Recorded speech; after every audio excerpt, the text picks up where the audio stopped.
This is lecture 2 for Introduction to Literature and the Environment.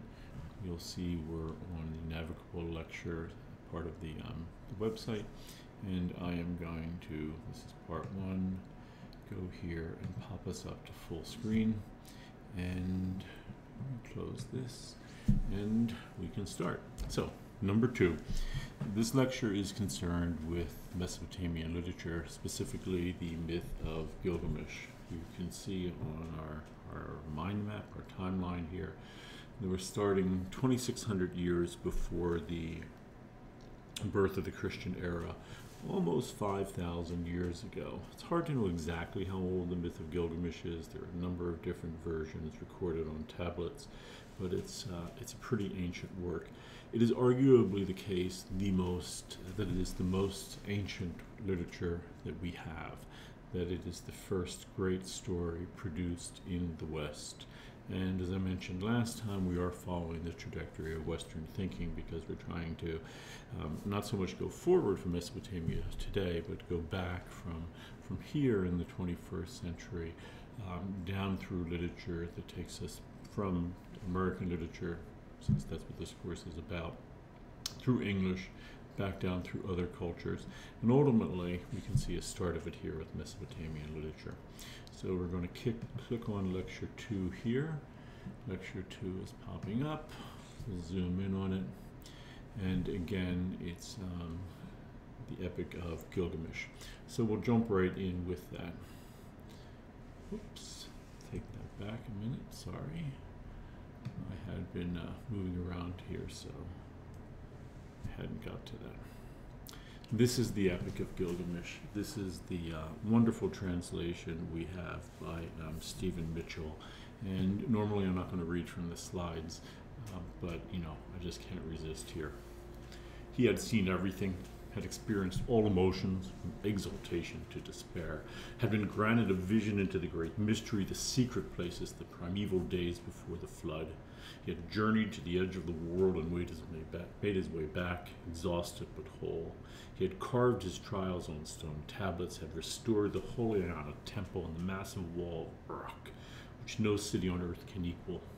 See how its ramparts gleam like copper in the sun. Climb the stone staircase, more ancient than the mind can imagine. Approach the Anna temple, sacred to Ishtar, temple that no king has equaled in size or beauty. Walk on the wall of Uruk, follow its course around the city, inspect its mighty foundations, examine its brickwork, how masterfully it is built, observe the land it encloses, the palm trees, the gardens, the orchards, the glorious palaces and temples, the shops and marketplaces, the houses, the public squares. Find the cornerstone, and under it the copper box that is marked with his name. Unlock it. Open the lid. Take out this tablet of lapis lazuli. Read how Gilgamesh suffered and accomplished all. Yeah, gee. If you're not a fan of literature, even so, this should grip you. This is absolutely good as it gets. Extraordinary work, extraordinary translation that we have.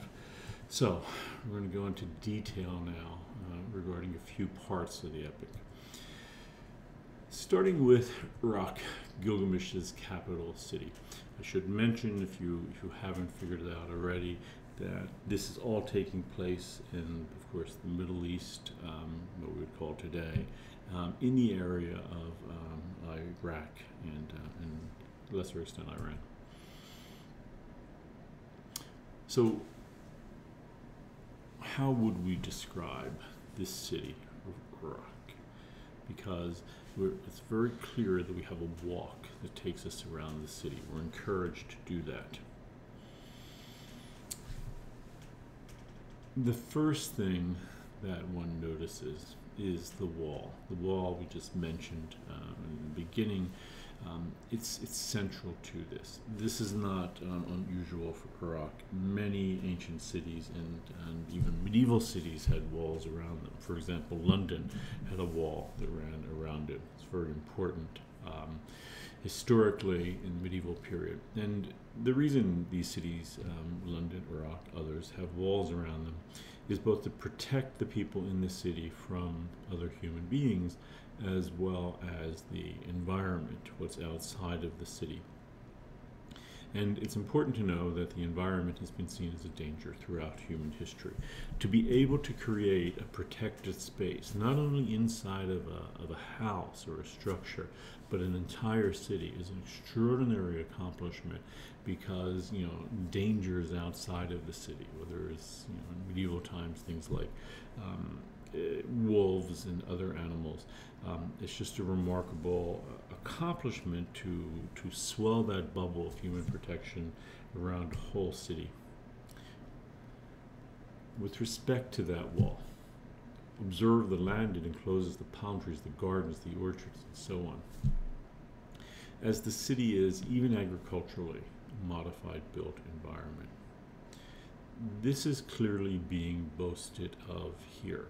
That what's inside of that protective bubble, what is inside of the walls of the city, what is making this such an amazing place in its description, is that it is an entirely built, modified, protected environment.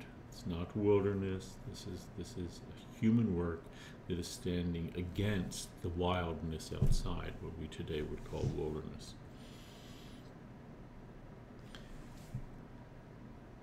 It's fascinating to think, and this is one of the things we will continue to do throughout the course, where ideas that we have come from. We have a distinction between the natural and the unnatural. You see it everywhere. You walk into a supermarket, you see natural products, you assume other products. They're not saying that they're natural or not natural.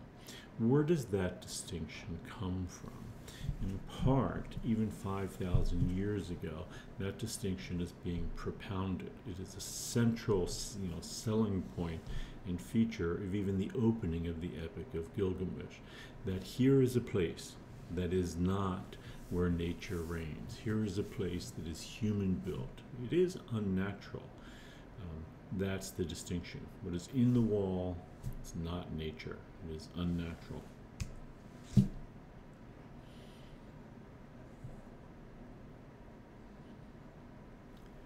The distinction really comes in, and we see it again and again, as the difference between the country and the city. Whatever the city is, it can be a small city, it can be a town, wherever there is a domain of human beings, where that environment has been shaped, built, and is largely under human control. That is it's the difference between the natural and the unnatural, between what's often referred to as culture and nature, between what is cultivated by human beings, and our word culture does come from the common root with cultivate. It means to control, and what is not cultivated, what is unnatural. So here is the interesting thing, and you may have been thinking about it as I was just describing the walls around Uruk. This distinction, this binary structure and opposition between natural and unnatural. In any binary structure, there is often one side that is privileged. In this case, originally, the unnatural, the city, was privileged. If you reread the introduction again of Gilgamesh, the unnatural, what's inside the walls, what is not on the outside, is privileged. For 5,000 years ago, this is how it came into being. That has become inverted. And we're going to talk about when it becomes inverted. Well, let me just first go here and show you, this is a description of Uruk, right? Walk on the wall of Uruk, follow its course around the city, inspect its mighty foundations, examine its brickworks. How masterfully it is built. Observe the land it encloses, the palm trees, the gardens, the orchards, the glorious palaces and temples, the shops, the marketplaces, the houses, the public squares. This is this massive run-on description of how amazing this place is. That's what you're supposed to imagine. There is no description of what's outside the walls that is anywhere comparable to this. This is the human accomplishment. This is the binary structure showing you the good half of it, the privileged half of it. It's just important to think about Uruk as an example of how this binary structure came into being, and how the cultural history of an idea like that unfolds. And what I mean is, yes, binary structures in place, country, city, inside, out, nature, unnatural, however you want to describe it, but that will morph into its converse along the way. Somewhere along the way, it's more recent than you think, we're going to see that switch. We're going to see the natural suddenly become the good thing, the human, the unnatural, bad. Completely opposite of what happens at the opening of the myth of Gilgamesh, and yet the myth of Gilgamesh puts the binary structure in place so that this can happen. It's very important for that reason. So let's go to the character of Gilgamesh. Important to note that, as far as we know, Gilgamesh was an actual person who lived. It's hard to say exactly when he lived, in part because this story, like the Odyssey, the Iliad, Beowulf, was originally an epic song that was sung before it was written. How long it was sung, when it was written down, the person, as far as I know, it's still a little foggy, because we're going back very, very far.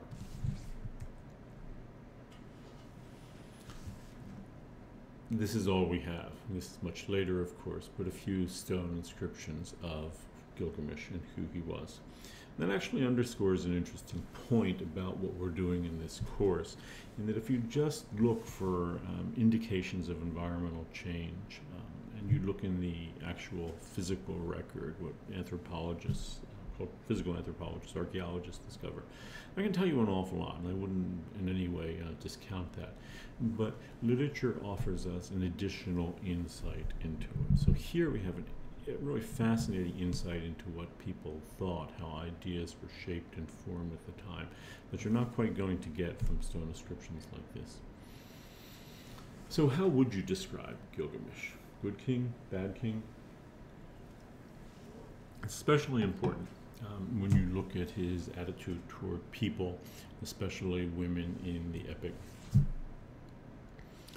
The city is his possession. He struts through it, arrogant, his head raised high, trampling its citizens like a wild bull. He is king. He does what he wants, takes the son from his father and crushes him, takes the girl from her mother and uses her, the warrior's daughter, the young man's bride. He uses her. No one dares to oppose him. So yeah, if there's ever an example of the problem with absolute rule, this is it. Gilgamesh does what he wants to do. If he wants to take a son from his father, enlist him to military aid, just crush him. If he wants to take a woman, a child from her mother and rape her, he can. Doesn't matter who the woman's father is. He can do what he wants. This is absolute rule. So very early in the epic, you see that Gilgamesh is a problem, that Gilgamesh needs something to change his way of being. And by the way, in that, worth noting that part of the objection here is that the daughter and bride are the possessions of some other man. I'm not saying that this isn't a patriarchal culture, that Gilgamesh is the entire problem here. This is, and feminists and ecofeminists have drawn attention, obviously, to this. That had he not been a warrior's daughter, had she not been a warrior's daughter or a person of, political power and all, it would have been different. So there are a lot of things at work here, both cultural with respect to patriarchy, class assumptions, and other, or proto-class assumptions. It is ironic that a central feature of the epic is the notion of protectors, and that Gilgamesh ultimately, at the end of the day, his primary purpose, his primary claim to fame, is that he is a protector of the people, more generally as a protector of Uruk, the city. He makes it great and strong, which is one of his objectives. I should note that by the end of the epic, Gilgamesh is not going to be really anything like the description you just read. Part of this is a trajectory of the growth of Gilgamesh as an individual, gaining humility and changing along the way. Interesting part of the story, we've read the Epic of Gilgamesh for aspects like that for many, many years now. We've taught it that way. But what we like to do now is focus on really mainly the environmental implications of it rather than the growth of Gilgamesh as an individual. Yeah, so as a protector, Gilgamesh is especially interesting when you compare him to his double, Enkidu. If you've read the epic or the beginning of it, which I hope you have, you now know that there's a lot of doubling going on there. Doubling is a literary convention where we have two characters or two things that seem very similar, and it's rather advanced as a writing technique altogether than surprising. It shows up 5,000 years ago. But by having two characters with similar characteristics, those characteristics reveal reveal something about the other character.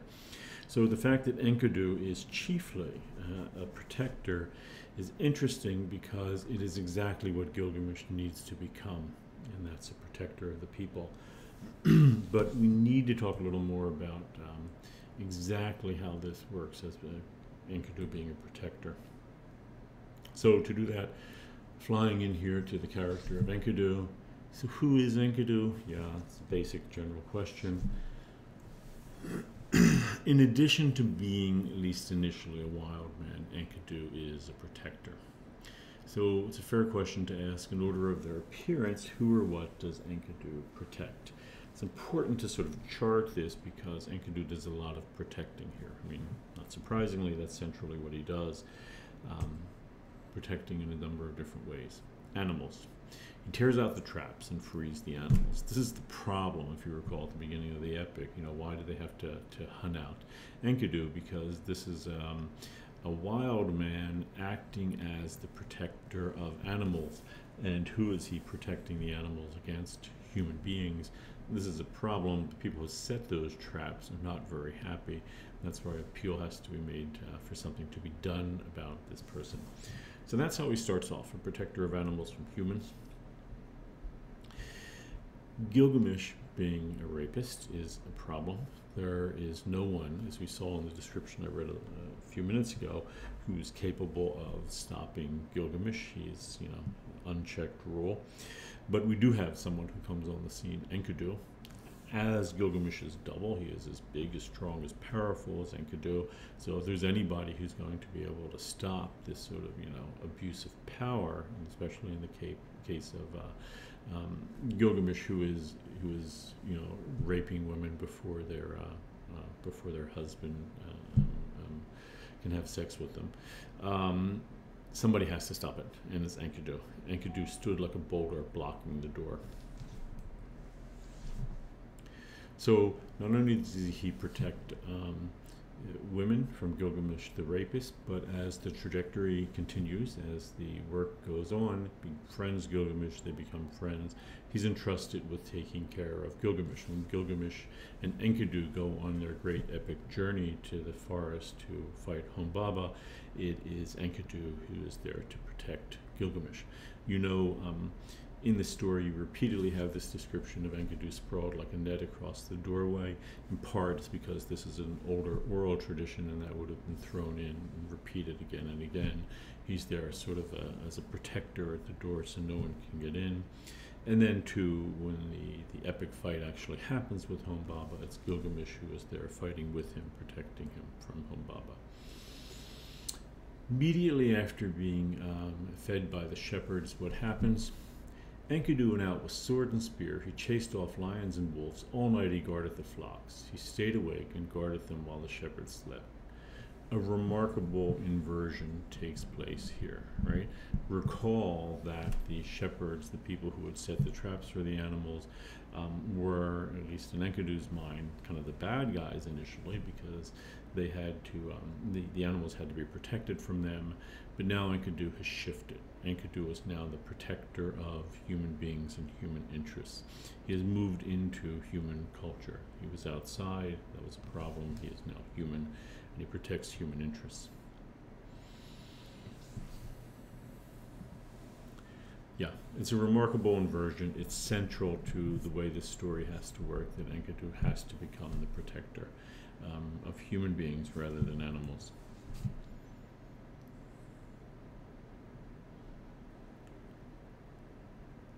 It is interesting when we see the character of Enkidu and his repeated roles as protector, because of course that's what Gilgamesh should be.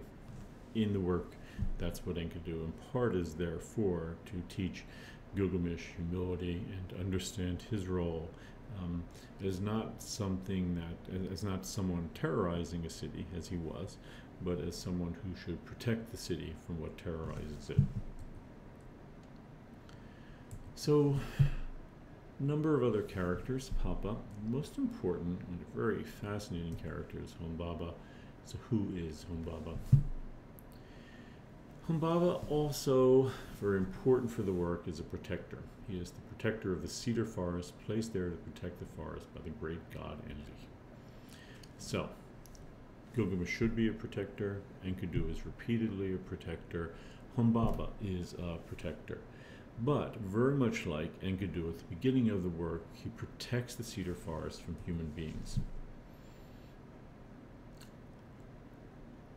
This is not unusual. This is a very, very common feature of certain ancient religions. You see it across a whole range of them, that there is what is known as a protector of place. There's actually a Latin phrase for it, genus Loci. It means literally protector. Genus becomes our word genius.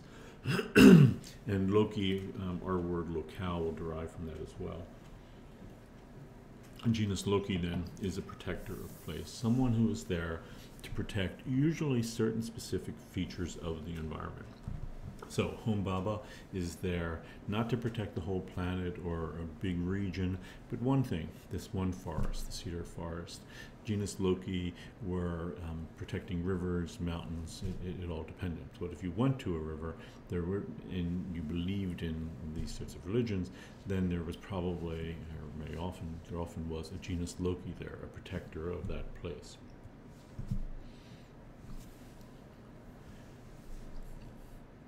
Now, here's the interesting thing. A genus Loci does not protect a place against animals or gods or nature or storms, generally, but rather against human beings who would violate it. This assumes, again, the binary between human beings and certain places. This binary structure is just fascinating because, why do these places need human beings or need to be protected from human beings? That's the central question we're going to ask. We're going to see why very quickly when one of them, Humbaba here, is defeated.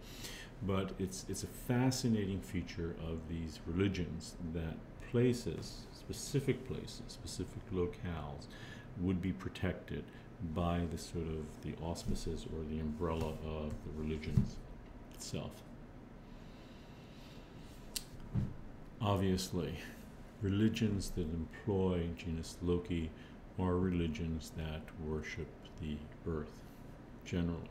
They show up, genus Locis, in other religions as well, but they are not centrally about a metaphysical god. A metaphysical god doesn't need much protection from human beings. That's not really the case. There are not prohibitions that human beings shouldn't launch a war against Jehovah in the Old Testament. I mean, these things are possible, but for the most part, these religions are religions that worship the earth. As a consequence, deity is ascribed to specific parts of the earth, specific locales, and there are very careful, elaborate prohibitions about that, and about what can be done with those locales, and what the genus Loci protects. So, a little more about genus Loci figures.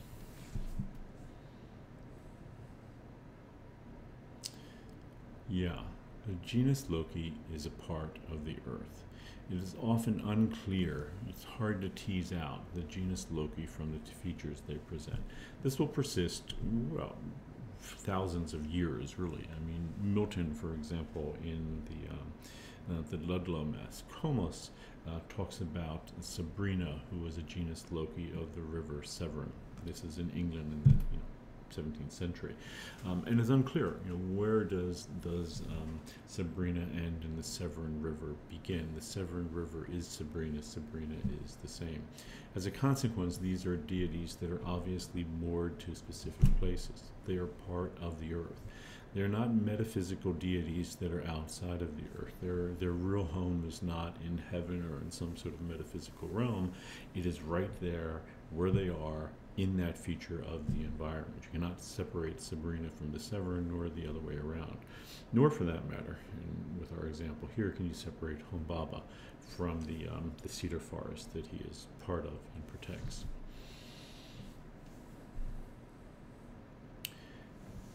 Why have a genus Loci?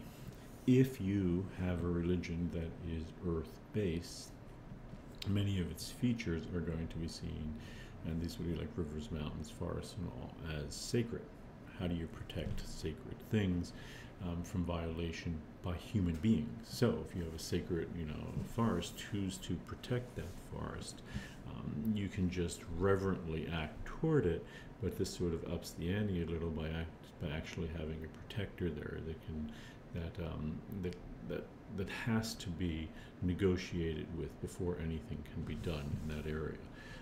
So it's very interesting from an environmental point of view, because these are genus Loci. They are protectors of place, and as a consequence, there's a real environmental payout for having them in place. So there are lots of different ways that earth-centered religions work, the way genus Locis work, but it's very common that to use the resources of a place, you had to negotiate with the genus Loci there. You had to make offerings to the genus Loci. You had to make concessions to the genus Loci. You had to take the genus Loci into account. You had to negotiate with the genus Loci. What would that mean? If you had a cedar forest, for example, could you come in and clear cut the whole forest? Well, no. The genus Loci is there to protect against that sort of thing. Does it mean that you couldn't come and reverently use a few trees? Well, if you knew how to do the negotiation properly, you could do just that. But again, this is what the phrase, a sacred grove. That sacred grove of trees is sacred. There has to be some concession to its sacredness, and a large one on the part of human beings. You cannot just exploit it in a mode of indifference to the place.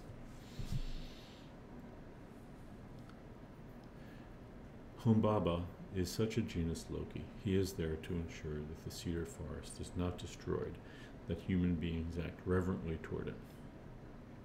In fact, we know that this was a large cedar grove, a large cedar forest, which is also referenced in the Hebrew Testament of the Bible. And it was intact until Gilgamesh's era. And we are here, if you've read the story, you probably have guessed it, we're a witness here to the mass deforestation of that cedar forest, that real historical place. And again, we may learn a lot from archaeology about how that was cut down and all, but to understand the rationale behind its cutting, to understand how this older prohibition of a genus Loci was overturned, it seems to me, arguably the best place to understand something like that is the way that it's recounted in a story like the Epic of Gilgamesh. So the cedar forest itself, a real forest. This is a description of Gilgamesh and Enkidu as they're getting ready for the trip to the cedar forest. They cast huge weapons that ordinary men could never carry. Remember, these guys are huge, heroic in size. Axes that weigh 200 pounds each, knives with cross guards. So note that these weapons are not principally swords or spears, as you might expect. If you read the Iliad, for example, swords play an enormously important part of the role. Descriptions of them are amazing. But no, here there are axes that they're carrying into this battle. This is an important little detail. Because while this is described as a battle, in some sense, you know, it forms the sort of the description of an epic battle. It's you know, what's sort of behind great epics in the West, such as the Iliad. We know that literally what happened here was not a battle, was not two armies colliding as they do in the Iliad, but in fact an expedition to cut down a forest. As a consequence, the tools principally used are not swords and spears, but axes. This is what's going to happen. And furthermore, it's not going to be an army that is encountered, but what the weapons are for, the axes are for, is the protector of that place, Humbaba. And it's important to note that Humbaba is described by Gilgamesh in the story as a monster. He is a horrible monster that they have to go out and get. He is like Grendel's mother from Beowulf. But in fact, he is a protector of place. We should know right away, or fear right away for Humbaba's well-being, when he is described as a monster, as a horrible creature, rather than as a local deity of place. Something big is happening with that shift.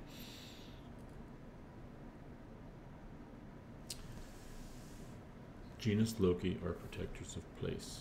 What do they protect places from? From human beings. This is the story of how a genus Loci was displaced, destroyed, taken out. Once that, and think of the enormity of what is being suggested here. And this is a deity, granted a local deity, a smaller deity, but a deity nonetheless that is being taken on by two human beings. Epic, huge, formidable, heroic human beings, but human beings nonetheless. Human beings are literally going to displace a deity here. In literal terms, what is going to happen is there was prohibition that had existed for centuries against the cutting of this great old-growth cedar forest. They are going to be overturned, those prohibitions, symbolically by the destroying of genus Loci, and this forest is going to be clear-cut. This is what the beginning of the Epic of Gilgamesh is about. They took their axes and penetrated deeper into the forest. They went chopping down cedars, the wood chips flew. Gilgamesh chopped down the mighty trees. Enkidu hewed the trunks into timbers. Enkidu said, "We have chopped down the trees of the cedar forest. We have brought to earth the highest of the trees." Yeah, this is the battle. The battle, of course, before had been with Enkidu, with Humbaba, but now we have what this project is about. They are going in, they are cutting down the cedar forest.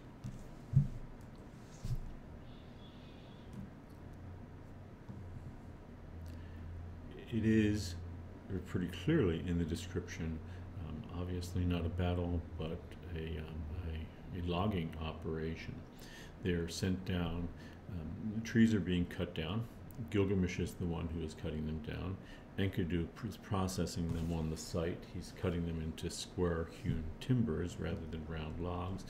They are putting them down into the Euphrates River, and you may have seen pictures of logging operations like this in Canada and elsewhere, and those logs are now going down river to Uruk. The city was ideally positioned downriver of a major river from a major forest, and just as today, it proved, too great a temptation to resist. Even though there were religious prohibitions against it, the logging operation went in there and destroyed the forest.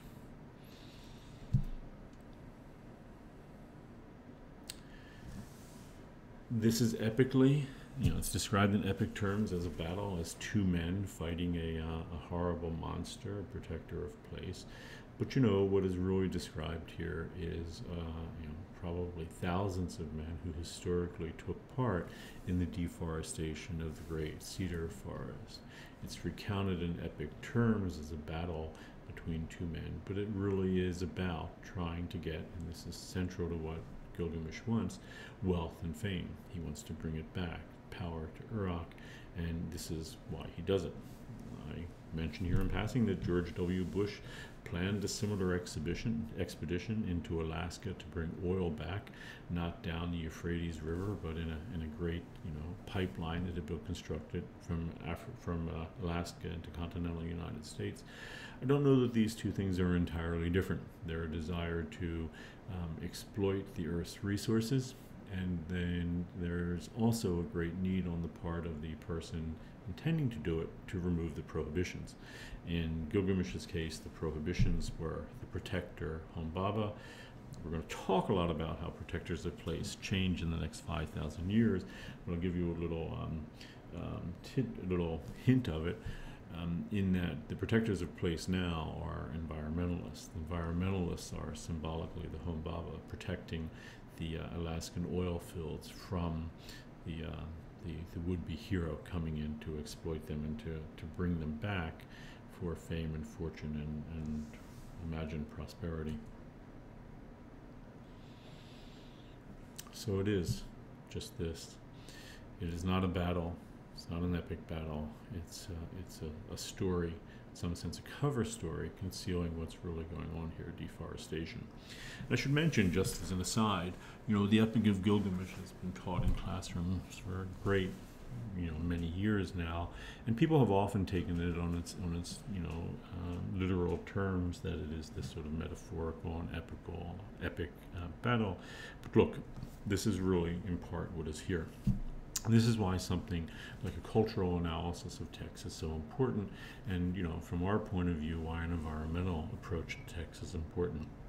Even texts like this, for decades, people didn't give a thought to how environment was functioning here. These texts can reveal a lot. Again, as I suggested in the last lecture, not unlike a feminist reading of a text. Familiar texts have been read for decades. No one gave much thought to the representation of women or gender. When you start to read them that way, suddenly the text opens up in an entirely different way. This traditional epic story opens up in an entirely different way when you read it with an eye for environmental issues. In fact, it seems that, written large, this is an environmental, or I should say anti-environmental epic. Gilgamesh yelled, he lifted his massive axe, he swung it, he tore into Humbaba's neck, and at the axe's third stroke, he toppled like a cedar and crashed to the ground. This, of course, would be Humbaba.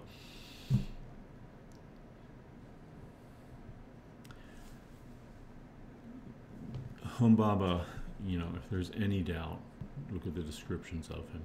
He is repeatedly associated with the forest. He is like the tallest of cedar trees, the most formidable of cedar trees. He is, in terms of what we were talking about earlier, the double for the forest. He is the cedar. He is the tall cedar. In that sense, keep in mind, unless you happen to believe in this religion, if you do, that's fine. But there was no Humbaba there. There were just the tall cedars that were there, which were protected by religious prohibitions. And Gilgamesh is going to overturn those prohibitions. Talk in a minute about how, and take down the cedars, symbolically, taking down Humbaba. These are, in fact, old-growth forests, the highest of trees, the cedars whose top once pierced the sky. We know that this was, from the physical evidence, an old-growth forest, of course. But just to be clear, that's what it is here. And I should say that, of course, that's one of the great appeals, because the cedars can, if you've been to areas in the world where cedars are old growth and grow tall, parts of California, for example, these are huge trees and incredible natural resources for those who take them.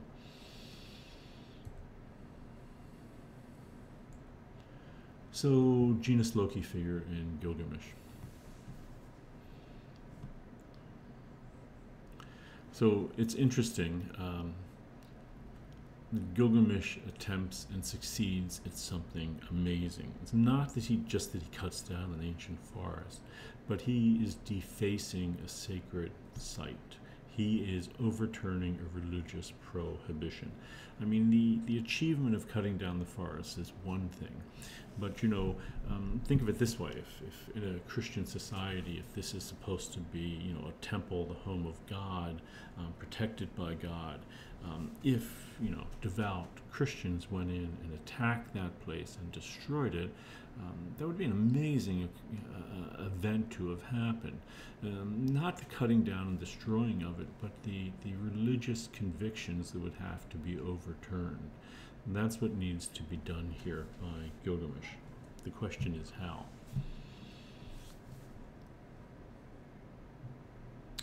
Should mention that, and ecofeminists have argued this, that there's no question that even though Gilgamesh is a reformed rapist by the time he goes into the cedar forest, and thanks to Enkidu's protecting of women from him, that this is recast in exactly those terms, right?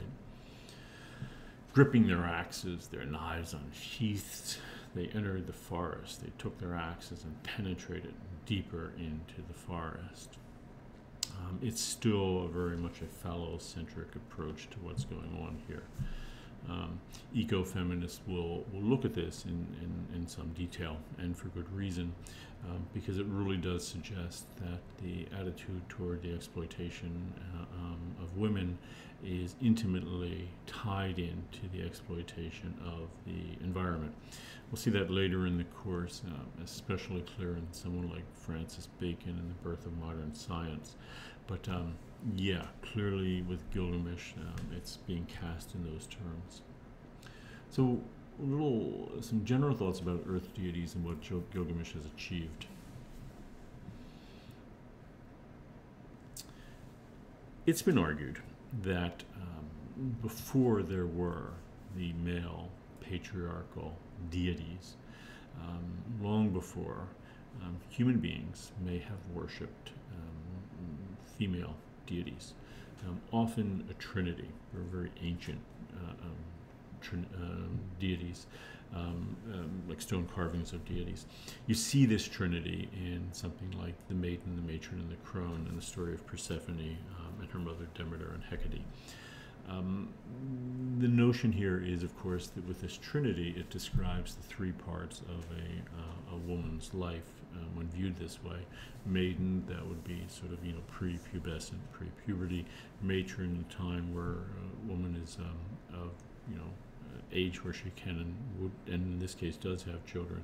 And crone, which is sort of post-menopausal, represented by Hecate, which is nonetheless a very important part of the Trinity, because the crone, and this is the story in the case of Persephone, that Hecate is very wise and smart and intelligent, which happens over time, and ultimately a threat to men.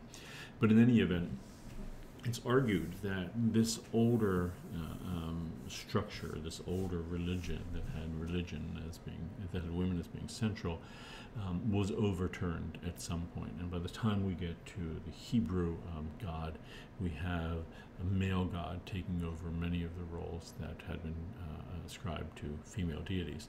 And of course, female deities have these powers because women are able to do something miraculous. They are able to bring life into being. That's extraordinary.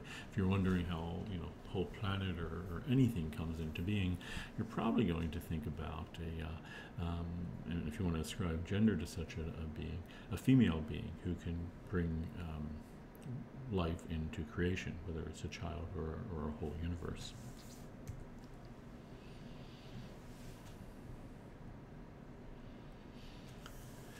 So it's important to note, I guess, in the history of religion, and ecofeminists and feminists have argued this, that we are seeing a shift from a male deity, from a matriarchal deity. Cedar Forest is the home to the temple of the goddess Ishtar, to a male one, which is Gilgamesh's champion, which is the sun god Shamash. So an earth god who is associated with a female deity, to a metaphysical male god, which is Shamash.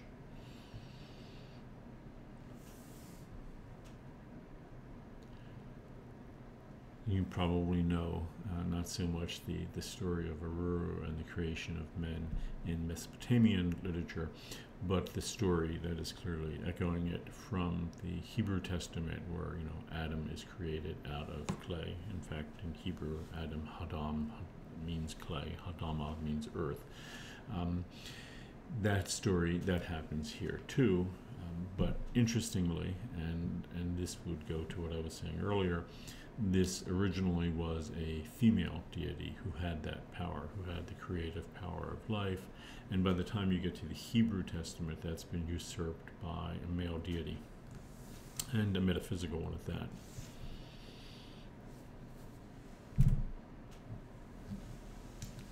So a way of thinking about what happens here, standing back, even without the ecofeminist perspective, is that this is a moment where local deities who are associated with female character, who have female character, were decisively defeated by an individual with the aid of a metaphysical deity. So stand back. What that means is, stand back and think about that. What that means is that, how can you defeat a deity? How do you defeat Humbaba? I mean, how can you defeat a divine creature if you yourself were only human? Well, it helps if you're, the most powerful of all humans and almost a deity yourself, like Gilgamesh, and maybe even Enkidu. But beyond that, you need something in your camp. You need something that trumps this deity, a new deity, a more powerful deity. In this case, a male deity, Shamash, who's a metaphysical deity. What I mean by that is the physical earth, everything here. This deity, Shamash, a sun god, is somehow outside of this whole sphere. He's bigger than it all. He is something that trumps anything local and small like Humbaba. One would presume the Shamash could have easily defeated Humbaba himself, but in the story, and again, this is actually kind of a cover story for what actually happened, human beings are, with the aid of Shamash's blessing, allowed to go in and do it, allowed to take out that local deity. Why? Because we have a new god on the scene, a new type of god, a metaphysical god that's beyond the human realm, and certainly beyond and more powerful than a small local deity, a protector of place like Humbaba.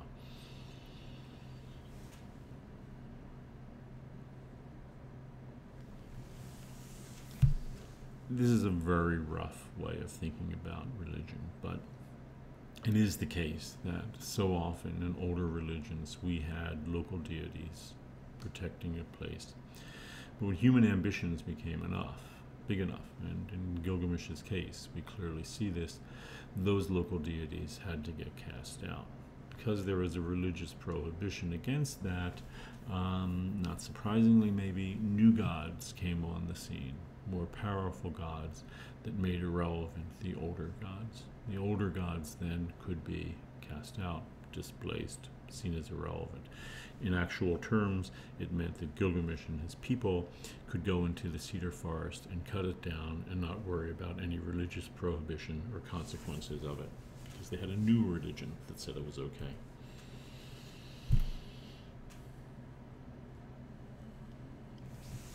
So this is both the story of a place being deforested and also the story of a religion being cast out. Arguably, and from an environmental point, I think this is point of view, I think it's rather fascinating, the religious shift, the destruction of one religion for the introduction of another, is in some sense motivated by the desire to exploit the earth's resources in a mode of indifference. Make no mistake, the cedar forest was perfectly situated to send wood, so you could get wood there, from there to down the Euphrates. It was an old-growth forest of enormous wealth.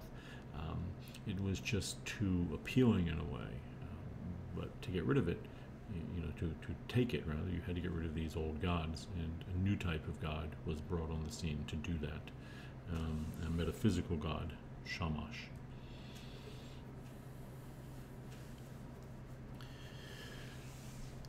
I think this is not too strong a statement that human beings proclaimed that the deities protecting these places, were less important, less formidable than human beings.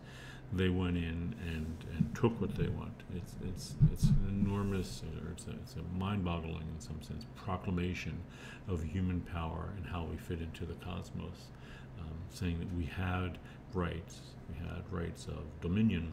We're going to see this again next lecture with the Hebrew Testament, but we have right of dominion over this place to do with as we please, and no deity is going to stop us from doing that.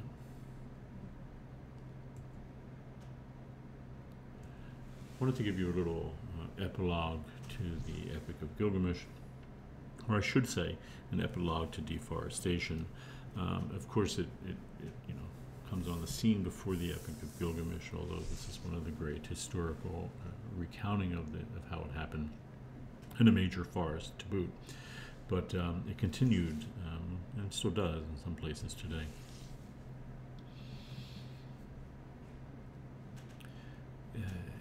In some sense, the history of Western civilization, and again, as I mentioned in the introductory lecture, this is just one of any number of civilizations, but or a few very significant ones. But this civilization, which gave birth to our culture, and I'm talking about 21st century American culture, this civilization itself came out of Mesopotamia. If you remember the overall mind map we have of the course, it swept up out of northern Africa, jumped the Mediterranean into Greece and Rome, moved up into Europe, northern Europe, England, and ultimately the Americas. And with it, of course, followed deforestation. Deforestation has been part of that. There are a number of good books on the subject. John Perlin's A Forest Journey, which is included in the protected reader, at least, is a great overview of what happened. In that sense, the history of Western civilization is the history of deforestation. The pastoral literature, which is going to emerge after this, about shepherds in their pasture and sheep and all.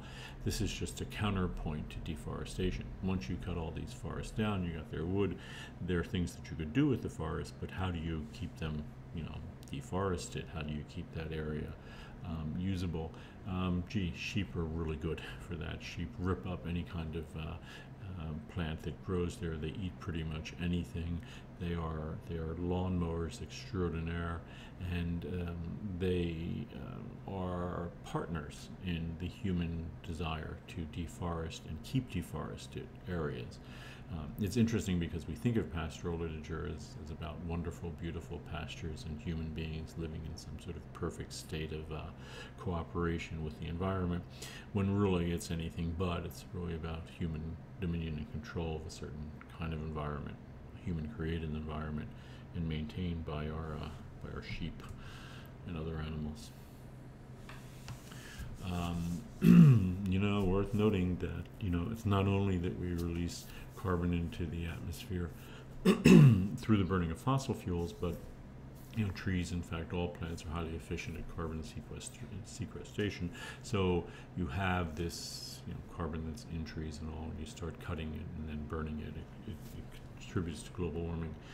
In fact, not always made exceptionally clear in the hockey stick graph that we've seen, which really suggests that most of our problems begin in the beginning of the 19th century, maybe a little before, or even in the 20th century. But the fact is, human beings have been doing this for a while. It's just that as population has grown, and as we began adapting in large scale the burning of fossil fuels in the really the 16th, 17th century, that this thing really started to take off.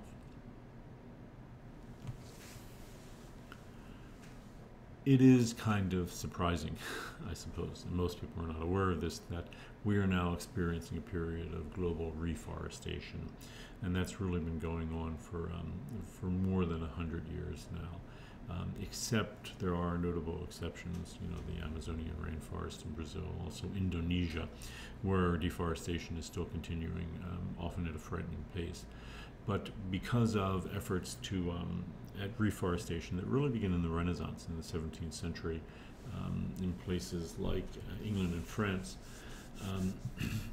we are now experiencing reforestation, and this started because of policies set into place, I think like 17th century French policies. So whenever one tree was cut down, two more were planted. So this is, forests then do not become, the grazing ground of sheep and changed environments, but people are wondering how they can sustain environment. Maybe kind of anthropocentric. I'm going to talk about anthropocentrism soon enough in the course, in that the desire here is to keep an ongoing, replenishable, sustainable supply of wood. To do that, you have to continue to sustain the forest. But reasons aside, it is the case that we are now experiencing reforestation across the planet, which is a surprising epilogue to 5,000 years of human activity and underlying rationale which preceded that, which of course stems back to Gilgamesh and even before. Okay, so ends lecture number 2.